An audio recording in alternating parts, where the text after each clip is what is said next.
ప్రపంచవ్యాప్తంగా వేధిస్తున్న సమస్యల్లో దంతక్షయం అంటే పిప్పి పన్ను ఒకటి.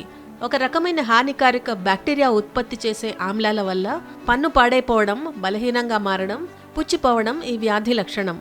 ఇలాంటప్పుడు డెంటిస్టులను సంప్రదిస్తే బ్యాక్టీరియా ప్రభావాన్ని బట్టి రూట్ కెనాల్ చేయడం లేదా దంతాన్ని పూర్తిగా తీసివేయడం వంటి చికిత్సలను అందిస్తుంటారు. దీంతో బాధితులు దంతాలను కోల్పోవాల్సి వస్తుంది, కానీ భవిష్యత్తులో ఇక ఇలాంటి అవసరం ఉండకపోవచ్చు. ఎందుకంటే అసలు దంతాలు పాడయ్యే అవకాశాన్ని ముందుగానే నిరోధించగల యాంటీ క్యావిటీ వ్యాక్సిన్ను పరిశోధకులు డెవలప్ చేశారు.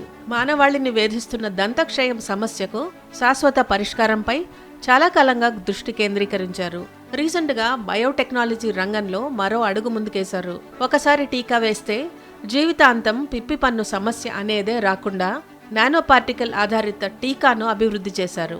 దీనినే యాంటీ క్యావిటీ వ్యాక్సిన్గా పిలుస్తున్నారు. చైనాకు చెందిన పరిశోధకులు ఈ వ్యాక్సిన్ను డెవలప్ చేయడంలో కీ రోల్ పోషించారు. ప్రస్తుతం ఇది క్లినికల్ ట్రయల్ దశలో ఉంది.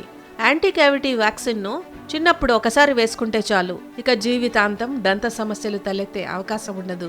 దాదాపు 95% ఖచ్చితత్వంతో ఈ వ్యాక్సిన్ పనిచేస్తుంది.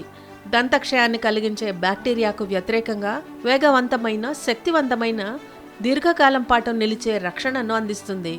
అయితే ఈ వ్యాక్సిన్ ఇంకా వాణిజ్యపరంగా అందుబాటులోకి రాలేదు. క్లినికల్ ట్రయల్స్ దశ ముగిశాక వచ్చే అవకాశం ఉందని వైద్య రంగ నిపుణులు అంచనా వేస్తున్నారు. అదే జరిగితే ఇక అద్భుతమే మరి.